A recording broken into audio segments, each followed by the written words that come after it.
ఈ పాయ సాంగ్ నేను సరదాగా పాడుతుంటే, అన్న ఏంటన్నా ఈ పాయ ఏంటి అన్నాడు. లేదురా, ఇది ఓల్డ్ సిటీలో ఒక అతను ఉంటాడు షాబుద్దీన్ అని, అతను ఒక పాట పాడాడు, అది ఎందుకో సరదాగా పాడుతూ ఉంటాను నేనంటే, ఇది హిందీలో ఫలానా జాజిబూష ఆయా, హైదరాబాద్కు ఆయా పాయా ఖాయా గాయా అని ఇలా పాడుతుంటే, అన్న అతను ఉన్నాడా అన్నాడు. అరే ఉన్నాడు రా బాబు అని చెప్పి ఇమ్మీడియట్గా అతన్ని పిలిచి హిందీ పాటని తెలుగులో తను దగ్గరుండి రాయించి తెలంగాణ యాసలో భాషలో అండ్ మ్యూజిక్ బోలే బోలే బోలే తను మ్యూజిక్ చేసి ఈ పాట చేసిన తర్వాత, అన్న దీన్ని ఎవరిని పెడితే బాగుంటుంది అని తను సడన్గా ఫోన్ చేసి, అన్న బండ్ల గణేష్ అయితే ఎలా ఉంటుంది అన్నాడు. అరే బాగానే ఉంటుందిరా అని కట్ చేస్తే షూటింగ్కి వెళ్ళాము రామోజీ ఫిల్మ్ సిటీలో. అప్పటిదాకా ఎండ ఉంది. సాంగ్ స్టార్ట్ అవ్వగానే భయంకరమైన వాన.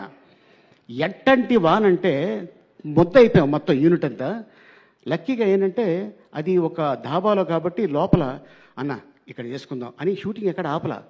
2 డేస్లో మీరు చెప్తే నంబర్, ఈ పాట అంతా 2 డేస్లో dance master and director and producer ముగ్గురు అనుకొని టక తీశారు. కానీ పాట రిలీజ్ అయిన తర్వాత ఇప్పుడు రీసెంట్గా జస్ట్ 2 డేస్ అవుతుంది నేను దుబాయ్ నుంచి వచ్చి, మా కజిన్ వాళ్ళ చిన్న పాప 2 ఇయర్స్ కూడా కాల, ఆ పాపకి ఈ పాయ పాట వేస్తేనే అండం తింటుందంట.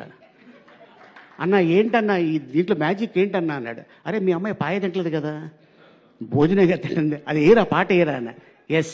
సో అట్టాగే మొన్న రిలీజ్ అయిన సినిమా బిగ్ బాస్ గారిది మనశంకర వరప్రసాద్ మీసాల పిల్ల, అసలు అది మామూలు విషయం కాదు. మీసాల పిల్ల అంటే ఇలాగే ఉంటారు. ఎస్. సో డెఫినెట్గా అండ్ ఆ పాటలో ఎంత పవర్ ఉన్నది అంతే పవరు ఈ పాయ పాటలో. అండ్